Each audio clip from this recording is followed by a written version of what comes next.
Hello everyone, my dear student. मैं 12th class का question लेकर आया हूँ जो बीवीआई है, बायोलॉजी का है। क्वेश्चन है रक्त के कार्य बतावें। तो इसका उत्तर है रक्त शरीर में परिसंचरण करने वाला एक तरल संयोजी ऊतक है। रक्त शरीर में अनेक महत्वपूर्ण कार्य एवं जैव क्रिया करता है। रक्त के निम्नलिखित मुख्य कार्य है। रक्त का कार्य है श्वसन। रक्त ऑक्सीजन को फेफड़ों से ऊतकों में तथा कार्बन डाइऑक्साइड को ऊतकों से फेफड़ों में श्वसन क्रिया के लिए वाहित करता है।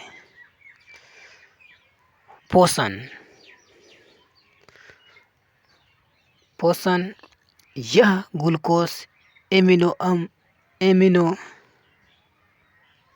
अम्ल, वसा, विटामिन, लवण और जल को ऊर्जा वृद्धि एवं सुधार के लिए आहार नाल व यकृत से शरीर के विभिन्न भागों में ले जाता है। उत्सर्जित उत्पादों का परिवहन।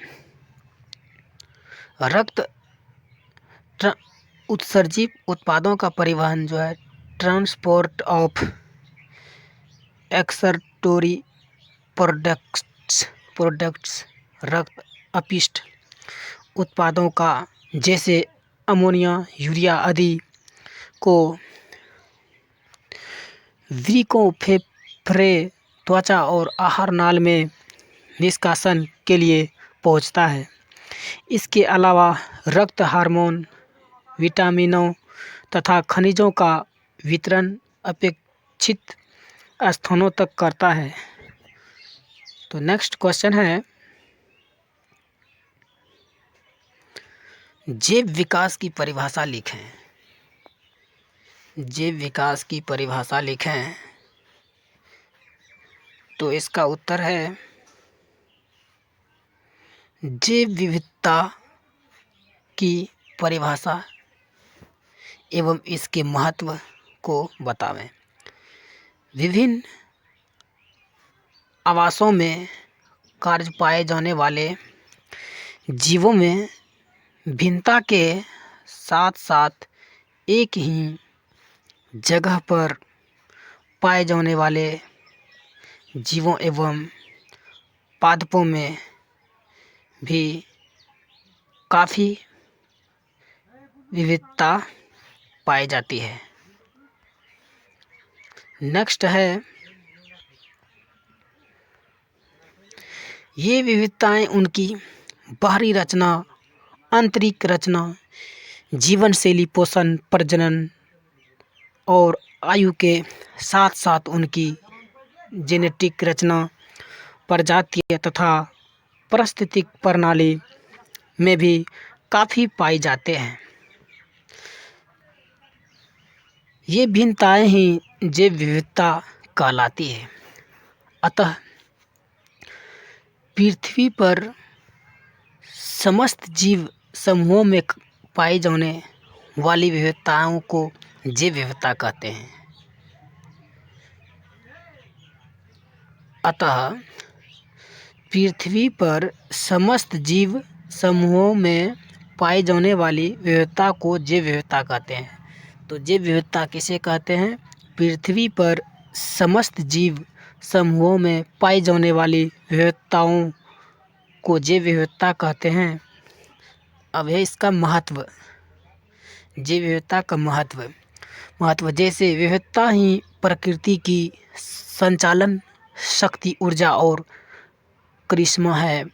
जैव विविधता के कारण ही कुछ वनस्पति से हमें भोजन, तो कुछ से जानवरों का चारा, कुछ से औषधि, तो कुछ से लकड़ी, कुछ से फल, तो कुछ से सब्जी आदि पदार्थ हमें प्राप्त होते हैं।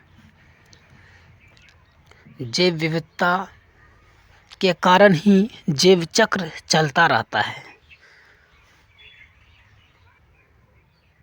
क्या है?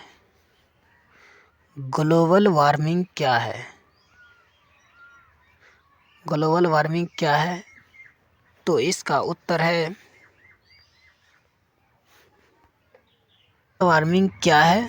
तो इसका उसके प्रभाव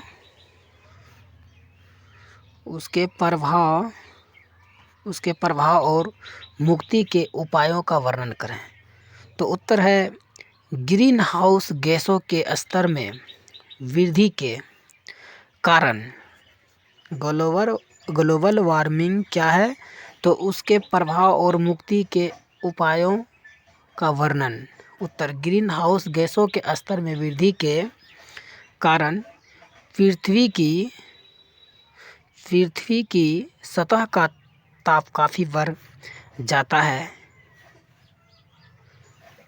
जिसके कारण विश्वव्यापी उष्णता होती है, जिसको ग्लोबल वार्मिंग या वैश्विक उष्णता कहते हैं। तो ग्लोबल वार्मिंग किसे कहते हैं? तो अब समझ गए, ग्रीन हाउस गैसों के स्तर में वृद्धि के कारण पृथ्वी की सतह का ताप काफ़ी बढ़ जाता है, जिसके कारण विश्वव्यापी उष्णता होती है, जिसको ग्लोबल वार्मिंग या वैश्विक उष्णता कहते हैं। उष्णता के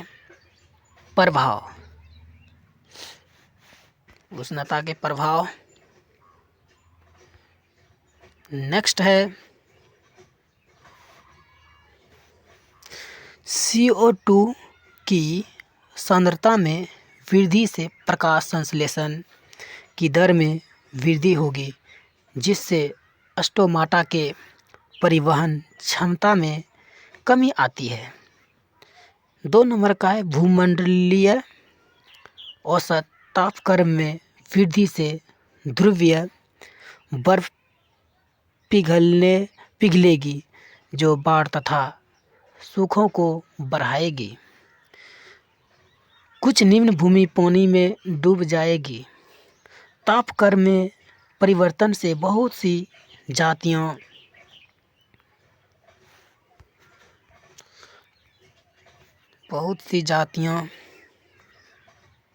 कुछ भूमि पानी में डूब जाएगी। तापक्रम में परिवर्तन से बहुत सी जातियां कुछ ध्रुव की ओर स्थानांतरित हो जाएगी। ताप संवेदी वृक्षों की बड़ी संख्या लुप्त हो जाएगी और उनका स्थान छोटी झाड़ियों ले लेगी। 4 नंबर का है उदाहरण, तापक्रम में वृद्धि अनेक पादप रोगों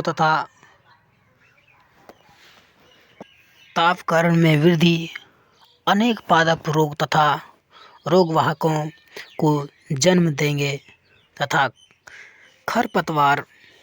खरपतवार में वृद्धि होगी। इस प्रकार के कुछ उत्पादन कम हो जाएगा। वैश्विक उष्णता वृद्धि को नियंत्रित मुक्ति करने वाले उपाय। हम लोग विश्वव्यापी उष्णता को निम्नलिखित उपाय द्वारा नियंत्रित कर सकते हैं।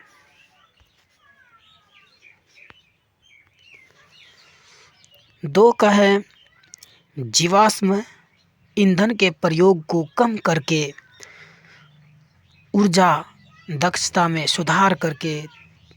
3 नंबर है, वनोन्मूलन को कम करके। 4 का है, वायुमंडल में ग्रीन गैसों के उत्सर्जन को कम करने के लिए अंतर्राष्ट्रीय प्रयास करके।